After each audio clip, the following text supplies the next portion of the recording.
Hello, I thought I'd post a little update from my video from last year. It's now been 1 year later, and we talked about cleaning the deck, about how you can't use water. What I ended up doing most of the year was just kind of trying to blow it out with a leaf blower, but more or less not doing much, maybe reaching in to the chute side over here and just kind of pulling out whatever I could.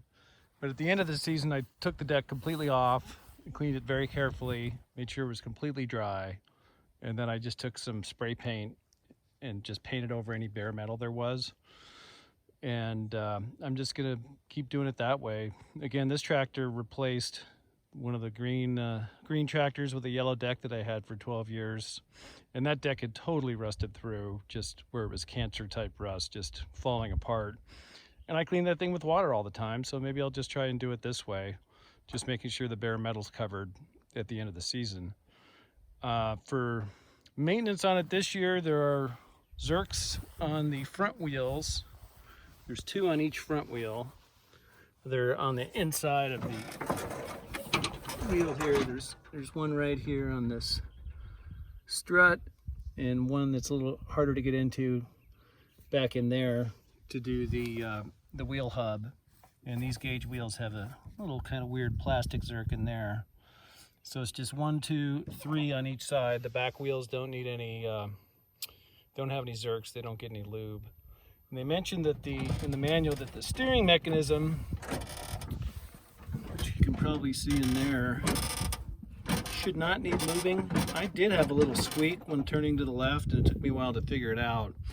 But I ended up spraying a little bit of silicone back in there, and that quieted it down. They recommend not doing that, just so you don't have dust and debris collecting on it and whatnot, but the squeak was pretty bad. So I'm hoping that's not going to be an issue. Some people asked about towing. I tow a Bearcat chipper with it without any problem at all. I also have one of those giant solid metal cylinders you fill with water to roll the lawn, and it did not do so well towing that. It would tow it, but any sort of uphill, it would just spin the wheels. It couldn't get enough traction. But overall, for towing, I don't find it any less useful than the green tractor was for towing implements. And I also mentioned that there's a little bit of a kind of a rattle that there is a fix for. So I'd like to show you that. There is, generally, there's kind of some clunks and rattles in the thing. It's so quiet, they just stand out more, I believe.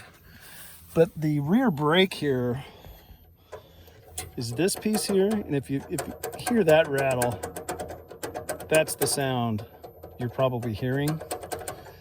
And that's just the brake disc itself that's just kind of loose on there. To me, it needs a little circlip or something to hold it a little more snug. But this, as the brake is applied, this is the brake pedal, that it's totally snug. It won't rattle at all. So as it gets loose, there's just a lot of play there. And the manual says you got to take it in to have that adjusted. I couldn't really figure out an easy way to adjust that. So what I did is there's this bar here rests on this piece of metal.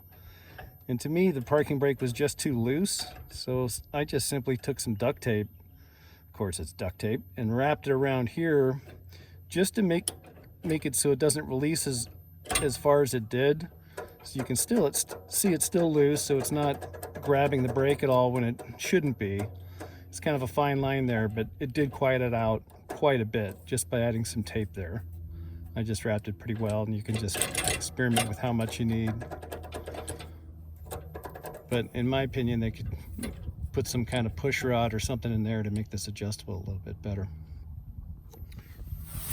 Overall, I'm still very, very happy with it. It's a nice quiet ride, and we're hoping we get a lot of long life out of it.